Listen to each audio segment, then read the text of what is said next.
Good morning. We'd like to welcome you to another edition of the Sunday School Review. This week's Sunday School lesson is entitled Christian Rhythms of Life, and is taken from Mark, the second chapter, verses 18 through 28. And this lesson today, we have two outlines. The first outline is the question of fasting, and that is the 18th through the 22nd verse of Mark.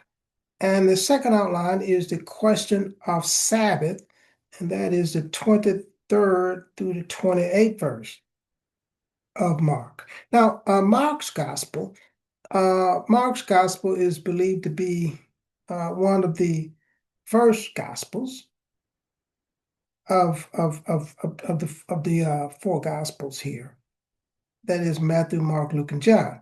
So Mark is thought to be one of the first gospels here. And this Mark here is attributed to John Mark. That is John Mark is the author of this gospel here. Okay, let's begin with our first outline, and it takes us to the 18th through the 22nd verses of the second chapter of Mark. Okay, let's begin reading at verse 18. And it says, "And the disciples of John and of the Pharisees used to fast. And they came and say unto him," this is talking to Jesus here. "Why do the disciples of John and the Pharisees fast, and thy disciples fast not?" So they asking Jesus a question here.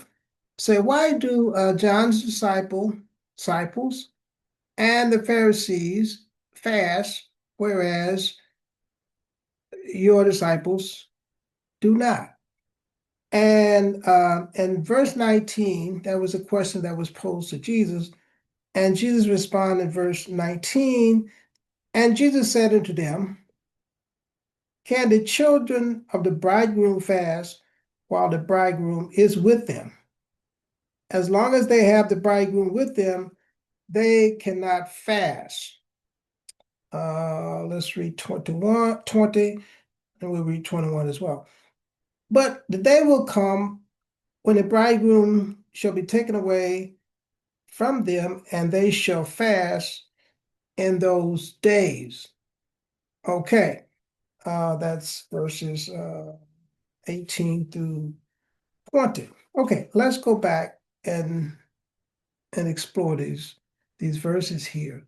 So they're asking Jesus a question about fasting, and Jesus proceeds to answer that question, and he says, now Jesus refers to himself as the bridegroom.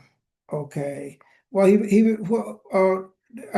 the bridegroom. Okay, so the bridegroom, he said, while the bridegroom is with them. Now, at this point in time, Jesus is with them, the bridegroom. Now, at the time, now in the situation where this parable, this is a parable here, and this in the parable of the bridegroom, okay, when it's a time of a joy, it's a time of celebration.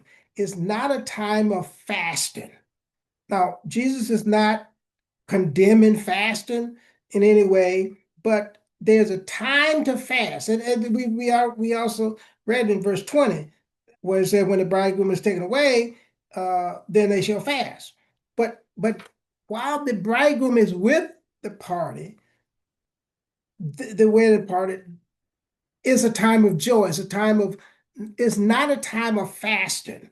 It's a joyous occasion. So the guest is exempt. They are exempt from fasting at that point in time. So while Jesus is with the disciples, his disciples, is not a time of fasting for them. It's not a time of fasting, a time of mourning. It's a time of joy.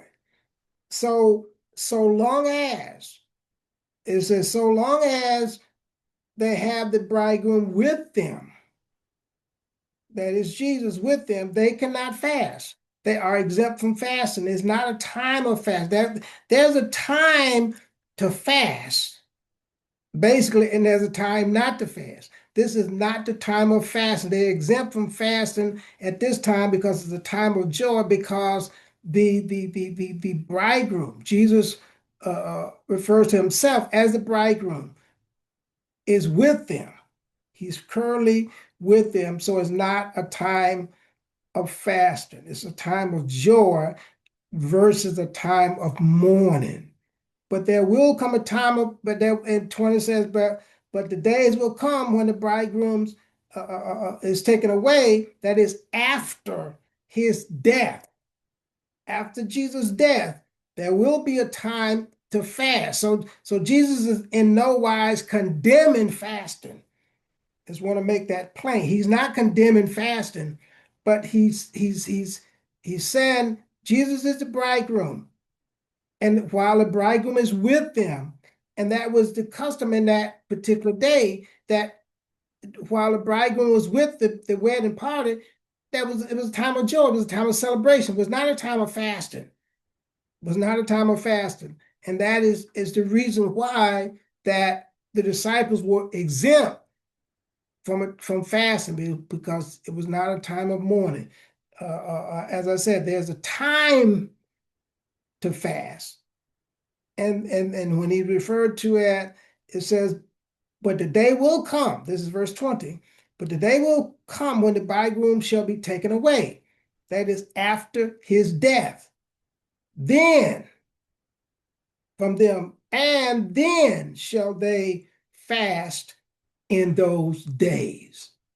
Not condemning fasting, but just letting them know that this is not a time of fasting, that so long as the bridegroom, that is Jesus, was with his disciples, it was a time of joy, not a time of mourning. It's a time of joy, a time of celebration, not a time of mourning. And therefore, they were exempt from fasting, just as the wedding party, the participant at the wedding were exempt from fasting while the bridegroom was there, was in their presence, that is. Okay, that was verse 20. Let's go to verse 21. And this is another parable. This is another parable here about 21 is another parable.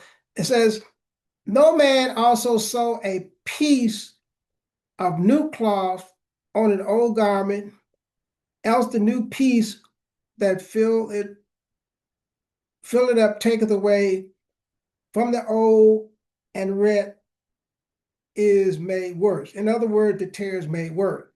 Okay, now what this is referring to here, we talk about sewing a new patch on an old piece. Okay, and this has reference to the old covenant, or versus the new covenant, the old law versus the new covenant. Now, I'm going to read a verse in John. This is John's Gospel, and that is the first chapter of John, verse 17. It says, "For the law was given through Moses, but grace and truth came through Jesus Christ." Now, the old covenant, the old law was given by by Moses, through Moses. But Christ brought in a new covenant. So Jesus Christ, he did not come to patch up the old covenant. This is the idea here. Jesus didn't come, well, I got the old covenant here. I'm going to put a patch. I'm going to do a patch on the old covenant and patch it up. No. Jesus brought in a new covenant, the new covenant of grace.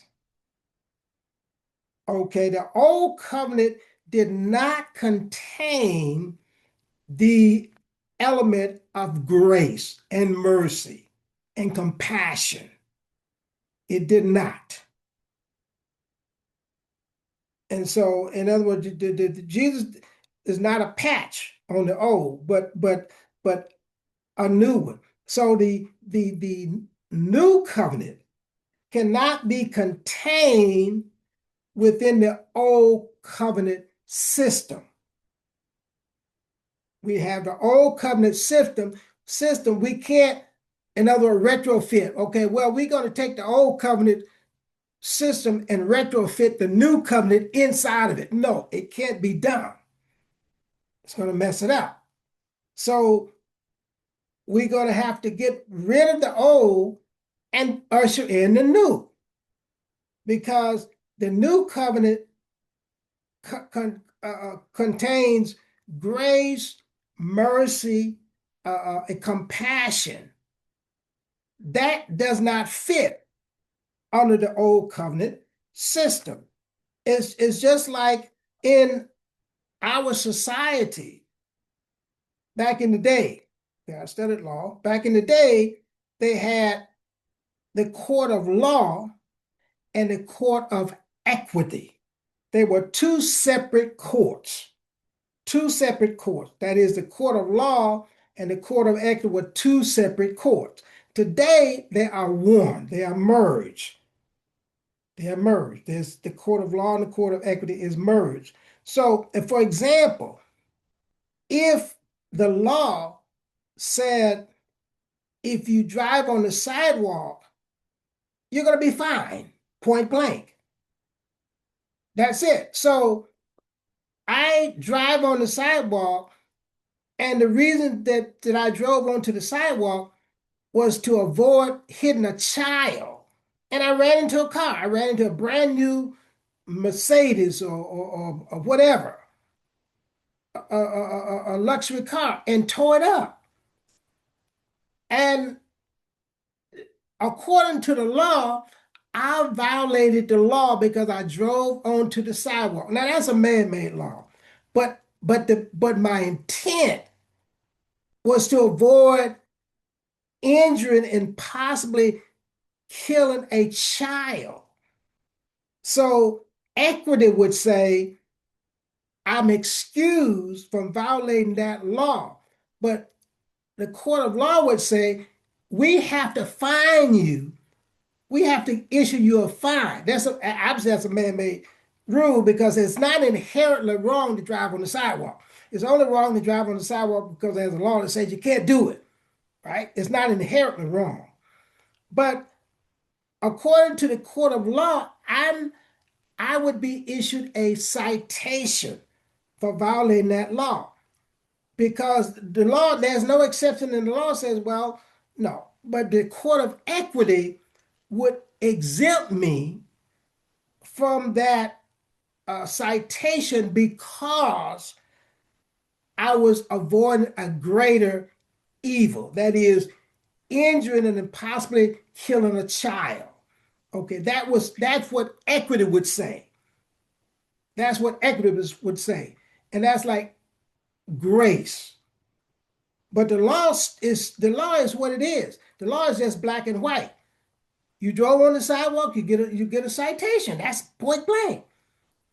So the old system, the old covenant, did not contain grace, and we just read it. We just read it in John 17, 1:17. The law was given through Moses, but grace and truth came through Jesus Christ. The law, the rigid structure of the law, that is the law of Moses, did not contain elements of grace, elements of mercy, elements of compassion. And that's what And that's why you can't take the old patch, a new patch, and put on an old garment. That's like patching up the old covenant. No, the old covenant was not patched up. The old covenant was replaced by the new. Okay, that was the one parable. Now let's go to another parable in verse 22. And no man put his new wine in the old bottles, else the new wine does burst the bottles, and the wine is spilled, and the bottle will be marred. But the new wine must be put in new bottles. We're talking about the new covenant. We're talking because okay, let's talk about this wine was put in leather containers. Okay, the old wine and the containers, they had got brittle and not flexible. So if you took the new wine and put in there, it would burst because the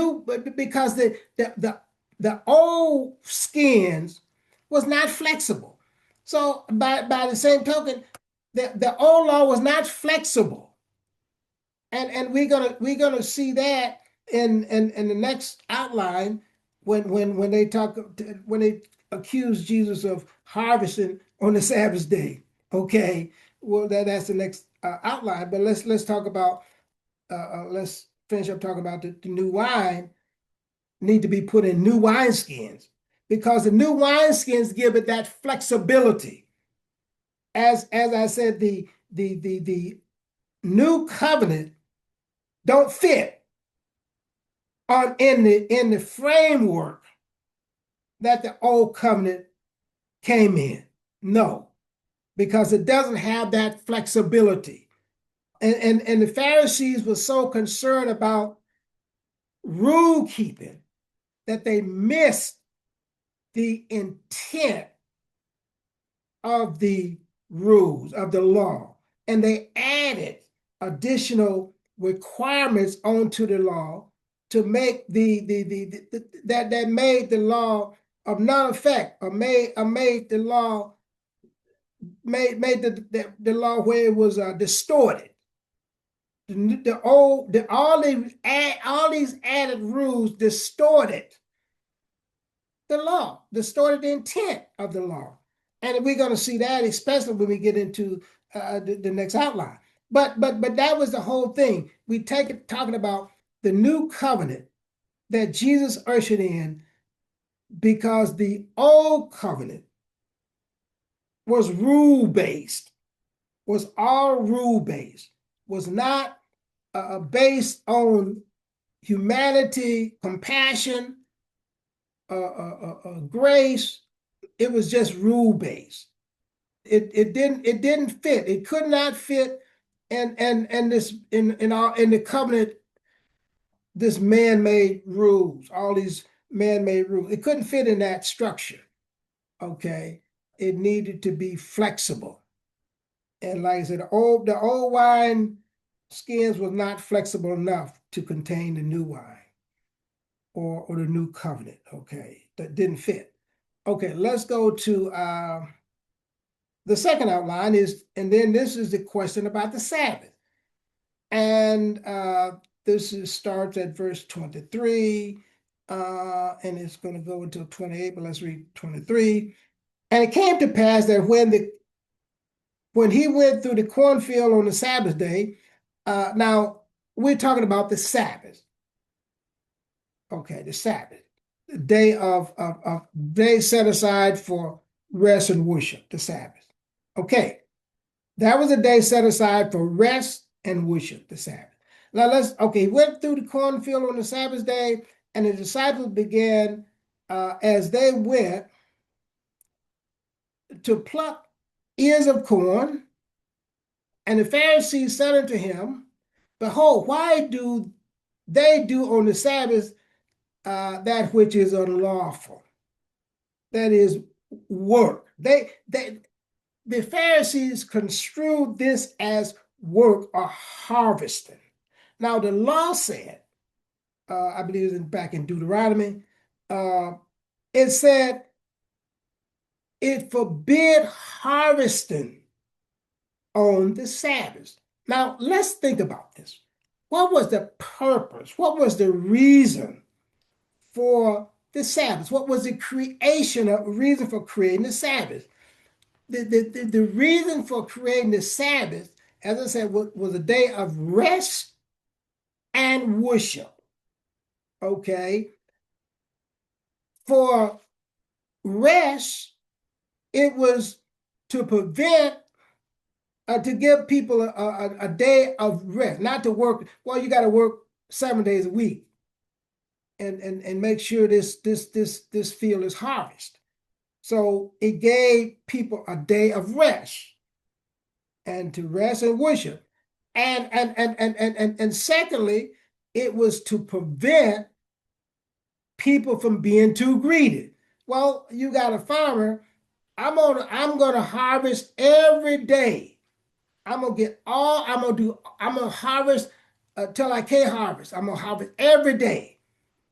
So I mean, people will be too greedy. You go, yeah, I'm gonna harvest every day. I'm not gonna take a break from harvesting. So that was the intent of the harvest. Number one, to make sure that people didn't get too greedy.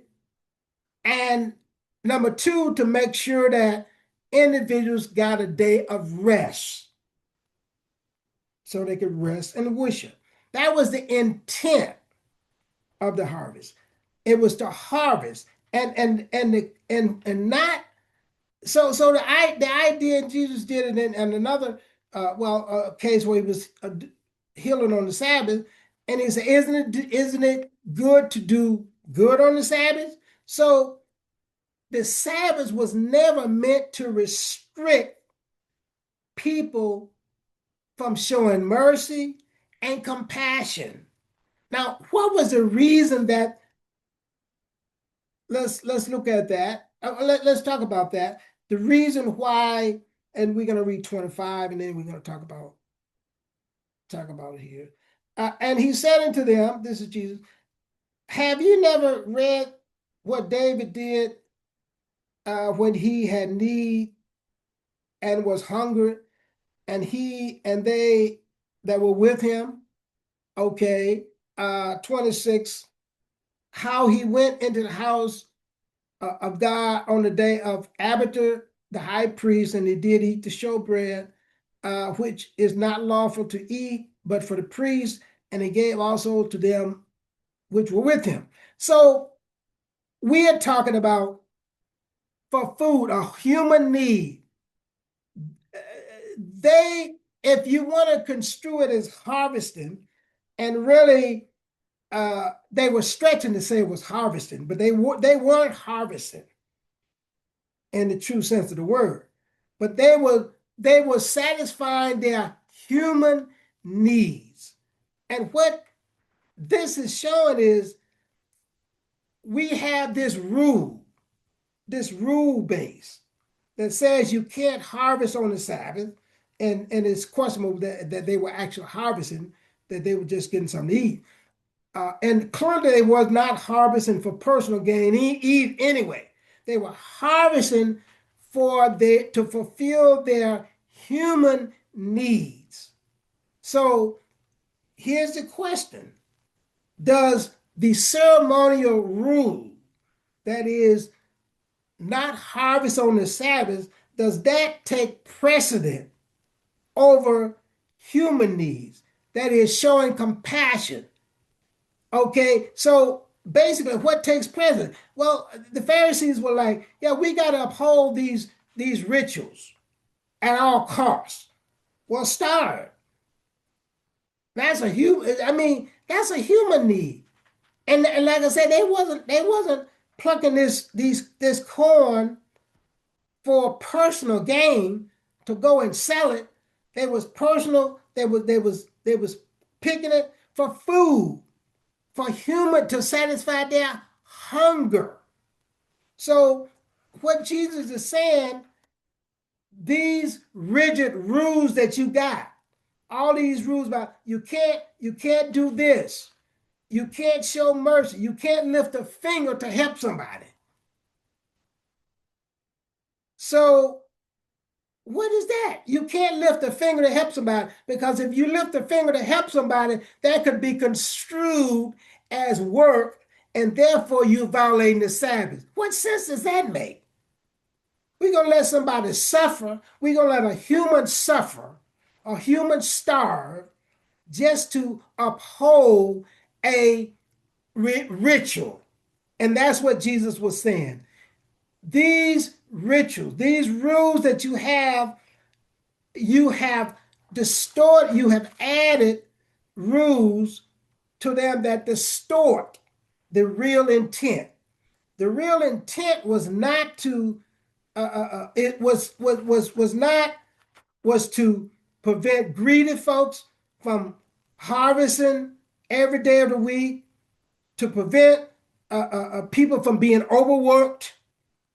That was really the intent of that, not to have somebody starve or have human needs go lacking. No, no. And that's why Jesus said, you can't do it. You can't. This is the new covenant cannot be retrofitted into the old ritualistic system that you have. It's just not going to work, because it shows no compassion. It's only rule based. It's only rule based. And let's read verse 27. Well, they're still talking about the Sabbath. Okay, so the Sabbath was a ritual rule, and this is what let's okay, yeah, we covered that. We talked about fasting, and but the point about fasting, I just want to circle back there. Okay, and Jesus talked about fasting. He said, when you fast, don't disfigure yourself, and so people will know you're fasting.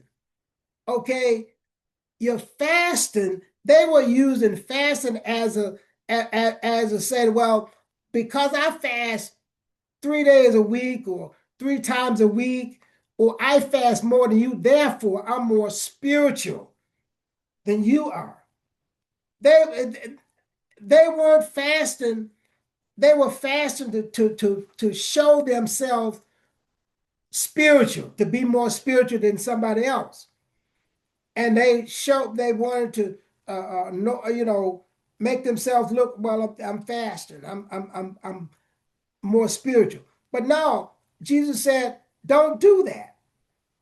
If you're fasting, the intent should be to get closer to God. They weren't doing it to show themselves closer to God. They were doing it to show that they were more spiritual, for an outward appearance. That was the issue about that. And still, like I say, there's a place to fast, and there's not place to fast. But they were using these rituals as a show of being more spiritual than somebody else, not as a reason to get closer to God.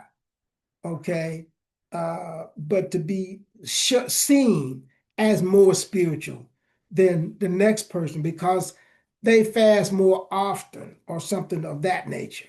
Okay, now let's go down to verse 27. 27. And he said unto them, this is Jesus saying unto them, the Sabbath was made for man and not man for the Sabbath. Okay, so the Sabbath was made for man's benefit. So man was not made to benefit the Sabbath, but the Sabbath was made to benefit man. Okay, the Sabbath was a gift, not a burden. And by framing it the way they did it, the Sabbath imposed a burden, because if you say, well, I'm hungry, we hungry, and we can't get any grain because it's the Sabbath, and that rule, that ritual prevent uh, uh, us from being our human needs from being satisfied. So that acts as a burden and not a gift. So the Sabbath is a gift to benefit man, not the other way around. And this is what Jesus is saying in the verse 27. The Sabbath was made to benefit man, and not man benefiting the Sabbath. Okay, and the Sabbath was never meant to be a burden, that is, restrict people from showing mercy, showing compassion, showing kindness. Well, I can't help you because it's the Sabbath, and if I help you, that could be construed as work.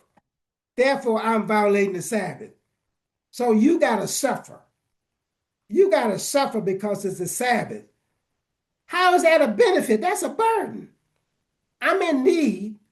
I need help.